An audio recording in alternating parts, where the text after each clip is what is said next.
Hi guys, welcome back to another episode of We Love Pets. If you guys want to join the conversation with us, please feel free to reach out to us on all social media platforms. You can reach out to the team here at Pet World Insider using the hashtag We Love Pets at Pet World Insider, or you can reach out to me at ProducerDerek. We'll get those questions into the bowl, and we just want to hear what kind of guests you want to have for future episodes. But in studio today, we have a very special treat because we've been filming all weekend with her, and we're really excited to have you on the show with us. Dr. Liz Bales, who has created something really awesome for the cat world and actually has changed my perspective about cat people and how cat ownership. But thanks for being with us. This has been such a great weekend. I've had a terrific time. It's awesome that you've taken the time to come down to the studio with us. But the thing we do on this show, we really get down and gritty with all the questions here. We really have to verify that you are a pet lover. I'm ready. And so where we want to start off is, what was your first pet? Where did that all get started? That is a fantastic question because it's like infant stage. I would collect, I didn't come from a pet family. Yeah. So, and I was born intense pet lover. So it's kind of pitiful, but I would always collect, it started with whatever I could find outside. And then we actually lived in a town that was kind of a walkable shopping town. And there's a pet store there called Martin's Aquarium. I haven't thought about this in so long. I might cry. We had that happen with a lot of the guests. They go, it's really wait, what? kind of sad. But so, I would collect up whatever money I could, which was like, as a little kid. Yeah, a couple and why dollars, I was walking to the pet store at 5 or 6 years old, I have no idea. But, and I would go buy little pinky mice because it was the only pet I could afford. It was really sad. And I could hide them. It was really sad. So my parents weren't into animals. So I would find like neighborhood pets also to take care of. As a little kid, I had a dog walking business. So I would go, I knew the name of every dog in the neighborhood, and I would go over to people's house and ask to walk their dogs. And I just found any way that I could to spend time with other people's animals. And when I got old enough, I was a major horse person, so I would walk from school to the train station, take the train up to where the riding stables were, then walk from the train to the riding stable, which, if you know me, exercise is not my favorite thing, so that's really saying something. And I would trade mucking stalls for riding lessons. And the great thing about a barn is there's also dogs there, and there's always cats around, so I could have my animal world in my home away from home, which was always the riding stable. So it really sounds like, going into it, that's what kind of led to this whole vet world you live in now. So let's talk about a little bit about your practice and how you got started with that. Yeah, so I always wanted to be a veterinarian. It was like from birth. And then it's a touching story, actually. I went to walk to the barn with a girlfriend of mine, and we went out on a snowy day to get her horse out of the paddock. I didn't have my own horse at the time, and she did, which was super exciting because it's really different when you have your own horse than a lesson horse. It's a whole magical world. And so we went to get him in from the field, and he wouldn't move. And so she's, well, go give him a smack on his butt. We'll get him going. And so I went around to smack him on his butt, and I looked down, and his leg was hanging with a broken leg. And it was, we were 12 years old at the time, so it was just stunning. And so I stayed with her horse, and she went running in and called the veterinarian. And it was really a life-changing moment for me. And the veterinarian came out, and it was obviously tragic, and the horse had to be put down. But watching the veterinarian, who was so kind, both to us little girls and to the horse, and handled it so well, and was able to take a terrible moment and make it a dear, kind moment, changed my life forever. And I ended up working for him for 10 years. Oh, cool. Yeah. It was great. So my veterinary career was aimed at horses. And actually, my cat veterinary career is a bit of a surprise to me. It wasn't what I ever planned on. I planned on being a horse vet. And then I got into school. And when you start learning about veterinary medicine, it can open up your eyes in a way that you just had no idea of before. And I will honestly say, this whole weekend filming our Natural Pets TV show that you're going to be on, the cat edition, has opened my eyes as not a big cat people. And I know a lot of the viewers out there know I'm more dog friendly than I am cat, but it has opened my eyes to see the cat's lifestyle in different perspectives. So I can see where you've made that kind of change. And it really is it's so fascinating. So I always liked cats a lot as a cat person, but I was really more of a dog horse person. And then when I got to vet school and I learned the science of cats and how different they are from dogs, and to me, they're just the most amazing, wondrous species that's mysterious mixed with science in a way that I just can't get enough of. And it was a shock to me that I loved feline internal medicine and really behavior. And then when I got into practice, because I didn't have a cat at home, and you guys know this, a cat at home is really different than a cat in a veterinary hospital. Yep. So when I first started working as a small animal vet, and we would have a cat come in that was, we call it fractious, it was upset, and I have a very different perspective now, and I don't ever blame the cat. They're terrified, and they're exercising their predator-prey behavior in a way that they're just terrified and they're trying to protect themselves. They don't understand we're trying to help them. And so I had no experience in identifying those behaviors and managing them when I first started as a small animal vet. And an angry cat or upset cat is really a sight to behold. And so I would be terrified and I would just kind of like stand back. And my technicians would be the ones who would come in and manage the cat and explain to me how to handle them. And that became a source of fascination to me. So now I take enormous pride in really understanding cat behavior, not only in the home, but cat behavior in the veterinary hospital. And from the moment I walk in the exam room door with a cat, I'm thinking about how to make that cat comfortable, how to make the owner at ease, because they're detecting so many signs from us that we don't even think about that we're projecting. In fact, I don't even put my hands right on the cat when I walk in the exam room. I will tell the owner, I'm probably not going to touch your cat for at least 5 minutes.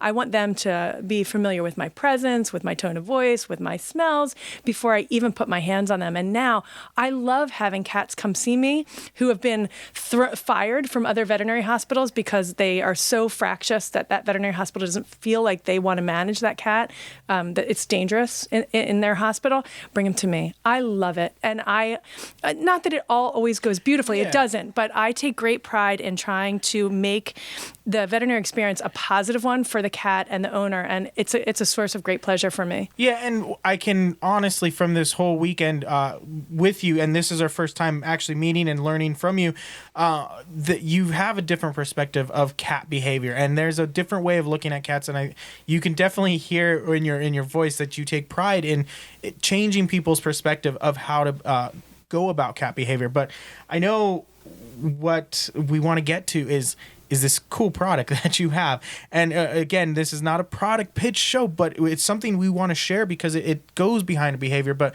I want to talk about... I just want to jump into, because, I mean, we toss around cool pet product. This, to me, is more than a cool product. This is functional.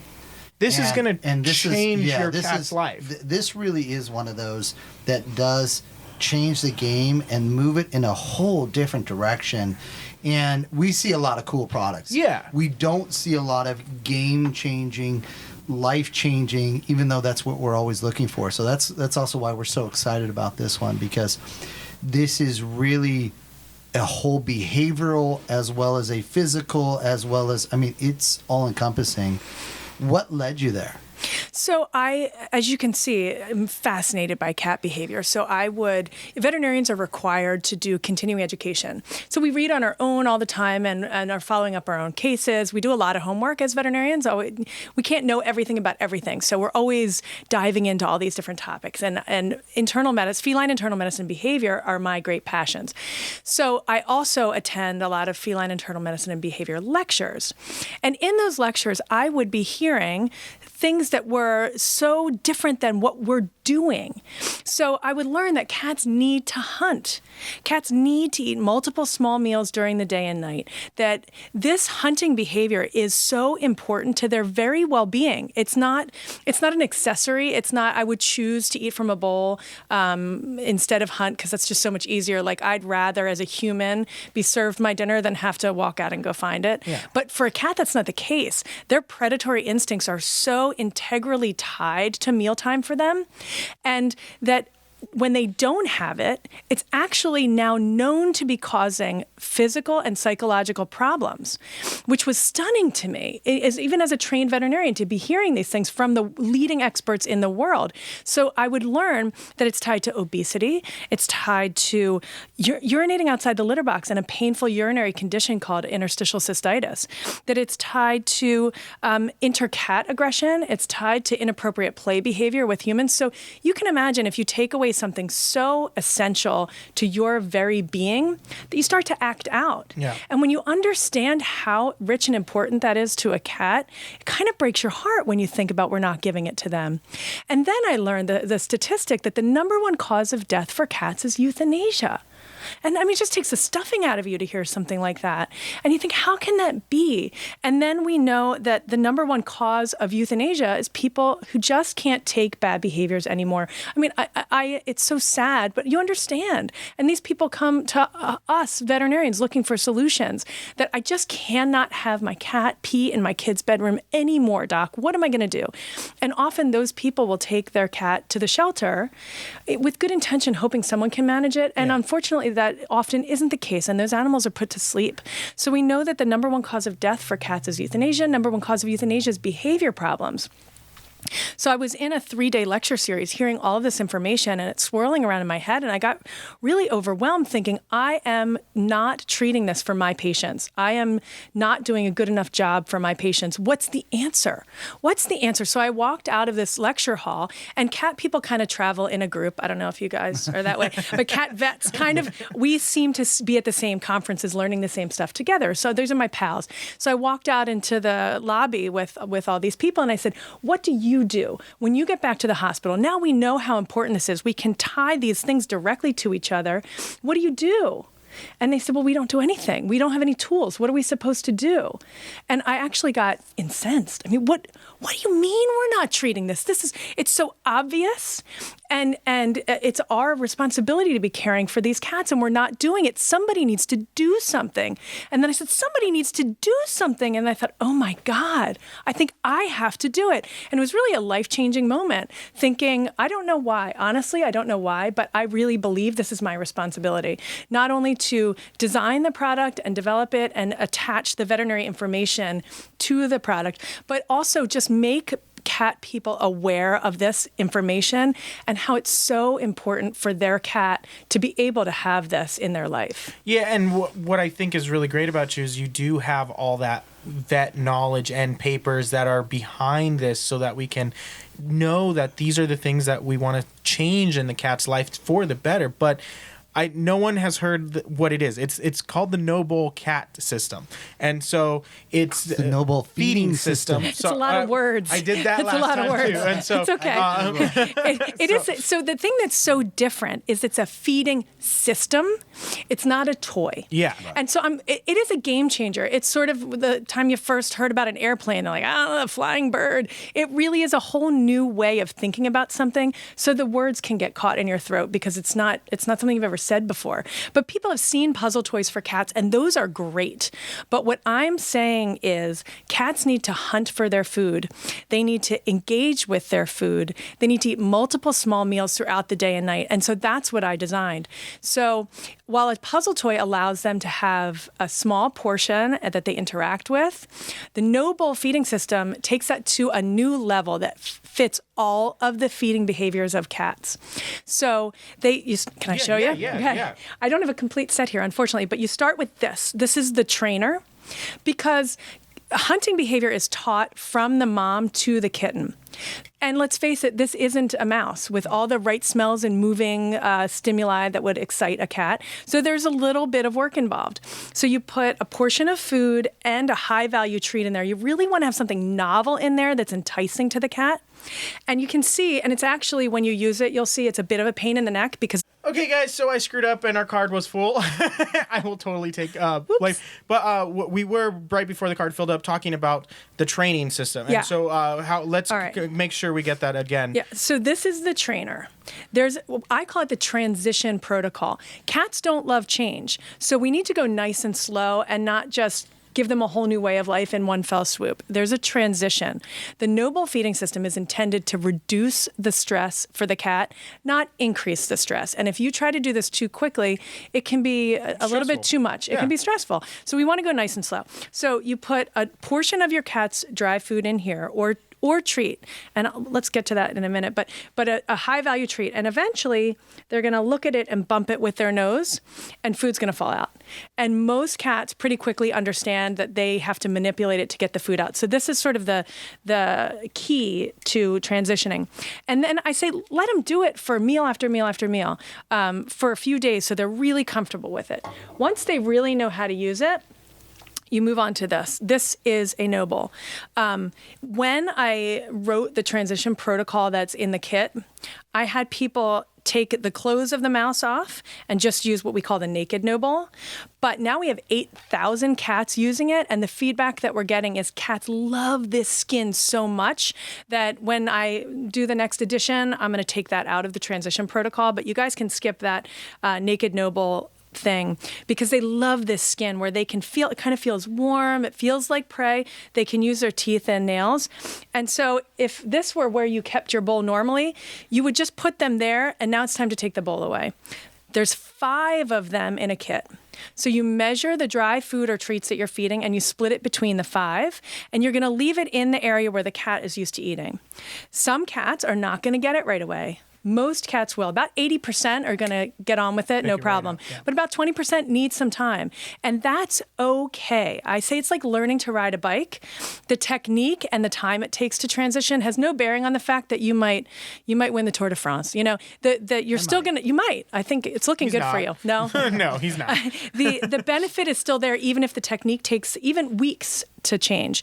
So, and in addition, you cannot starve your cat. So, but it's a little bit tricky because you want them to have the motivation of hunger, but you can't starve them. So I would just leave them there and give them some time.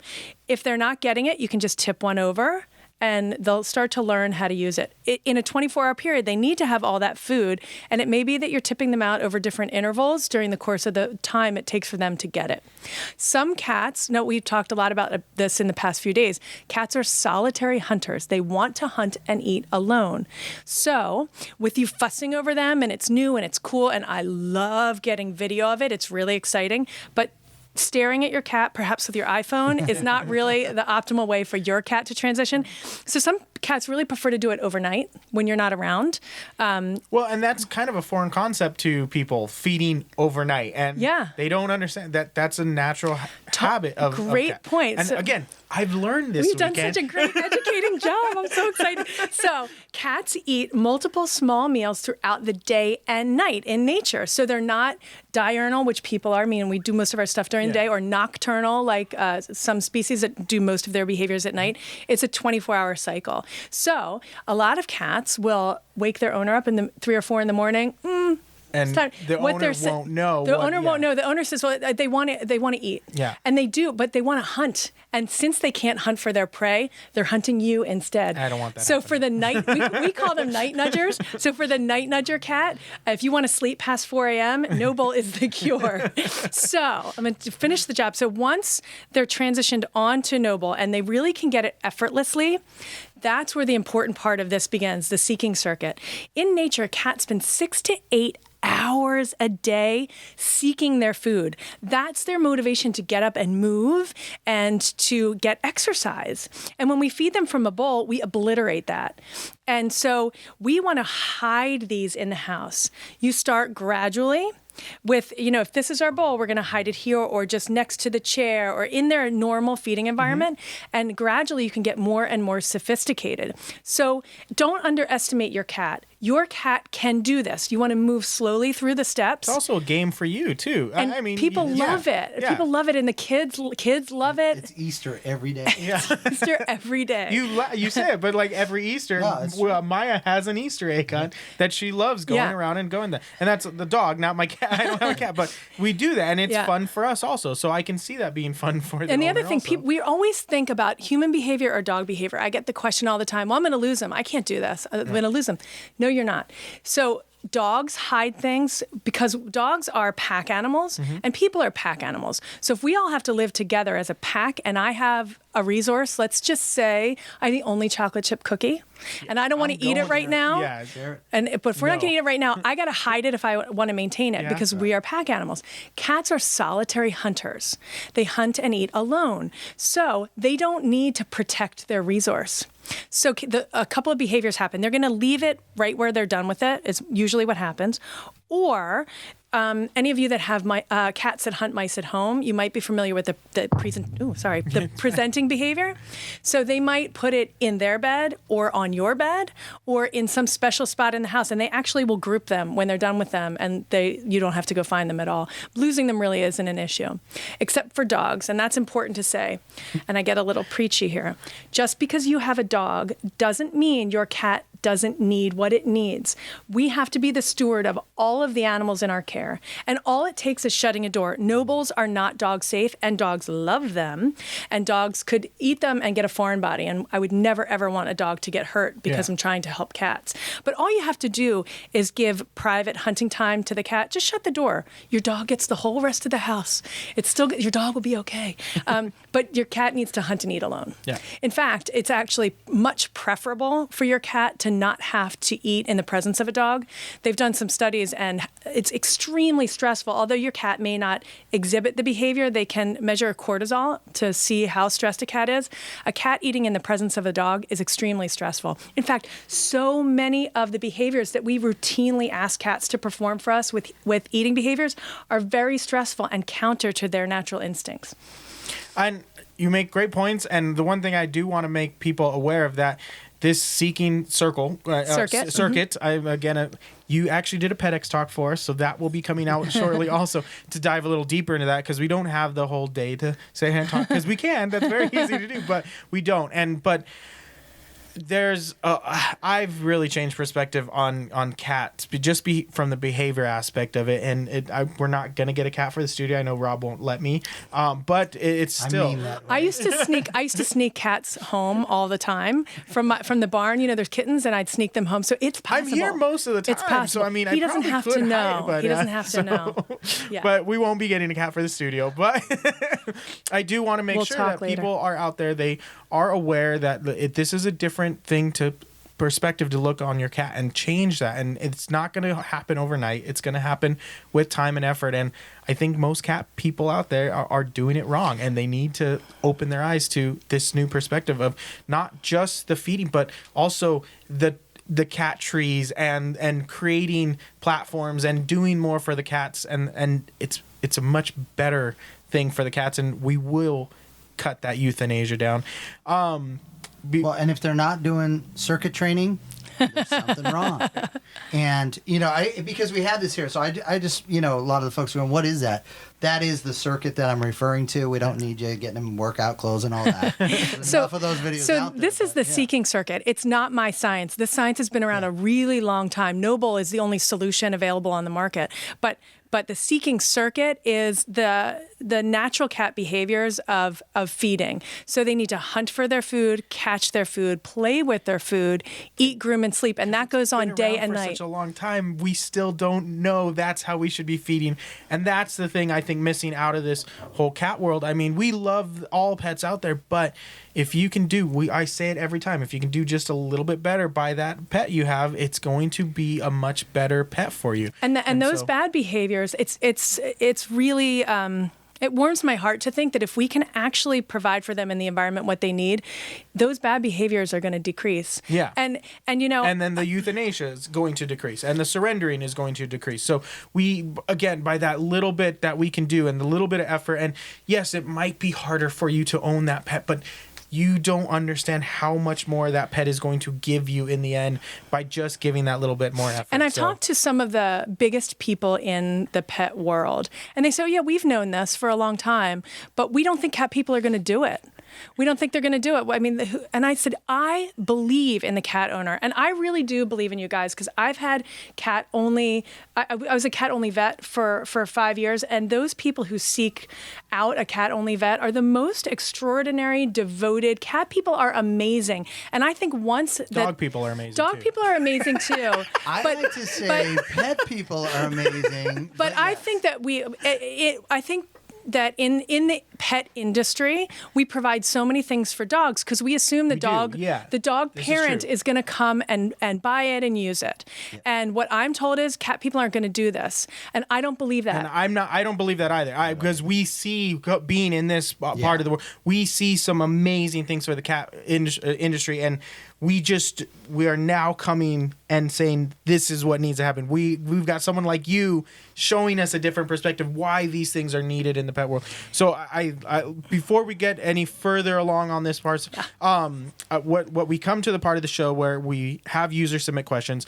I want to let you guys know, if you want to be part of the show, please submit your questions using the hashtag #WeLovePets to our dog bowl using all the social media platforms out there. We have Rob and the rest of the team at Pet World Insider, or myself at ProducerDerek, and we'll get those questions in for future guests. But what we do for you is you get to pick one of those questions, and we're gonna answer it the best to Do our any of them abilities. explode when you touch them? No, they're not booby trapped.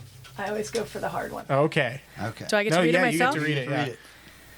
Would you rather have a human-sized cat tree or a human-sized doghouse? Ooh. I think we all know the answer to that It's question. a doghouse. That's totally. No way. A human-sized cat tree is awesome. I'm thinking because that doghouse is gonna have a huge human-sized soft bed inside. That you can I just want to curl up. climb and hide. Yeah, I want the human-sized cat tree. All right.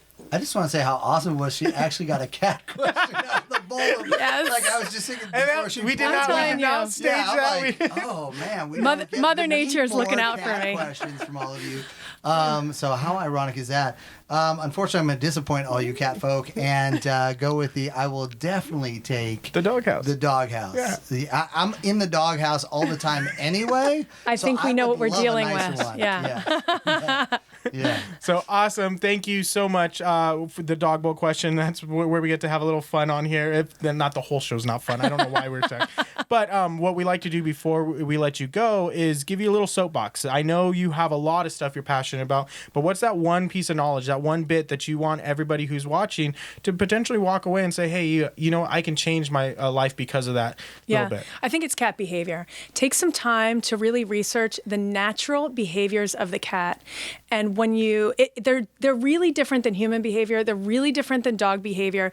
And we can assume cat behavior based on our own pet and our own pet experience. And that is really valuable. But understanding cat behavior as a species, not just your own experience, is so amazing. And there's a lot of great resources out there. When you understand the natural behaviors of the cat and you can provide for them in your home, things really change, and it's an extremely exciting time to be a cat lover because this is coming to the forefront of this show and so many, and I'm really excited to see where everything goes for cats and cat lovers. Awesome. And again, before we let you go and people want to find out more information about you or your wonderful product, website, Facebook, Twitter, whatever you want. Yeah, so we're everywhere at www.nobowlcat.com. It's NOBOWLCAT.com. I also am passionate about bringing great quality veterinary grade information about cats to everyone out there, and I write a blog as often as I can, hopefully at least once a week, at The Catficate. So thecatficate.com is where you can find some information about me, and also on Facebook, Noble has a page, and so does the Catficate. Awesome. Thank you so much for being with us in the studio and giving us your whole weekend here. You guys, the Natural Pets TV show will be coming out very soon, if not already out by the time this airs. Dr. Liz is on our cat edition, so stay tuned for that. She also has a PetX Talk coming out, or has already been out by the time this airs. Our schedule's all over the place, guys. We got a lot of stuff going on. But again, thank you so much for spending the weekend with us. Thank you for getting on the show with us here and just sharing that little bit of knowledge. And thank with you us. for the opportunity. What these guys are doing here is so incredible, and share it with your friends. It's really an amazing, amazing thing you've got going here. Awesome. Thank you. If you guys want to join the conversation, you guys know the routine. Use the hashtag WeLovePets. Reach out to us at You can reach out to us at Pet World Insider and all the social media platforms. You can reach out to me at Producer Derek. And guys, always, I think we made sure your credentials are good. You love pets. We all love pets, guys. So join us on the next episode of We Love Pets. Thanks, guys. Thank you.